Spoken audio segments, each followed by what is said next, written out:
So a lot of those times, some of those noises, those animalistic things are just triggered by an instinct.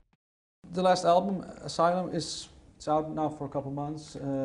How do you look back? Or yeah, it's maybe a big word considering that, but how do you look back on it now? What has it done for you, maybe, or what marks it in your career?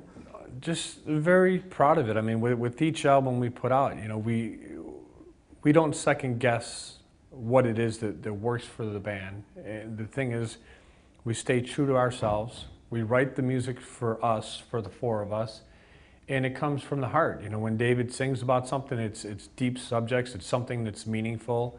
It's either an experience that he's gone through or we've gone through, or it's an opinion of something. It's never forcing these issues down anyone's throat and trying to preach to them. It's just a way of giving music, you know, to David, to give him, you know, a way to find an outlet and a release into these, you know, into subjects that are meaningful to us. And, you know, it's just, we're fortunate it's connected with so many people. But is it for you because he's not afraid to speak his mind in a way? Do you always agree with him, or sometimes even disagree with him, but you still let him? I mean, there's definitely going to be some differences here and there. I mean, it's not, you know, it's. Can you give an example, maybe, just to give it? Trying to pull something out of me, huh? No. I really can't, because you know what, we don't stay on the subject too long. I mean, it's just like a married couple. You know, it's not going to be the perfect family all the time. There's going to be a disagreement, and a husband and wife will have an argument and fight. You know, and with us, it's just a matter of how much do we push the issue. If there's something that we're on a different page and we don't feel strong about, then we just move on to the next, you know, to the next idea or the next subject. And, you know, there may be an occasional thought of, you know, we've written so many songs in our career so far, 80 to 90 songs. So then, you know, sometimes there might be a suggestion thrown to David of saying, hey, you know, here's a subject idea, and, you know, how do you feel about it, and see if you could, you know, run with that idea. Can you give maybe, we do this sometimes, talk a little bit more in depth about a specific song, and maybe I would like to talk about The Animal, if that's possible, because okay. it's your video clip.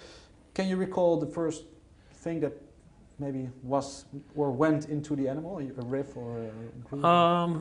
I can't remember if I did the electronics to that intro piece first. I think it was probably the riff first, and then I did a little keyboard, like kind of introduction, just kind of setting up the song, just really trying to create a different vibe, you know, something. I'm kind of the one in the band that likes spending time with, you know, just sound effects and overdubs and some keyboard synth lines and that.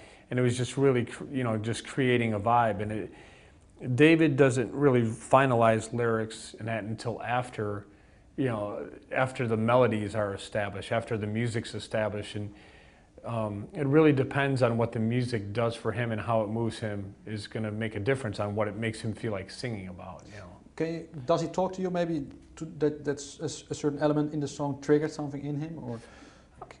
You know, possibly. I mean, a lot of it's just kind of instinct, you know, and people always ask, you know, the signature Down with the Sickness, how he, you know, makes that noise there, and that's kind of become the trademark. And how that came about was really just an instinct of a kind of an animalistic reaction to what that tribal drum beat did to him, and the little pause in the music, and how the band kicked in full power. It was just a reaction to, you know, all of his ideas melodically always is just like a scatting over the top of the music. There's no, at first, there's no real lyrics, no nothing. It's just him kind of improvising a melody on top of that music. And so a lot of those times, some of those noises, those animalistic things are just triggered by an instinct of what that music does for him.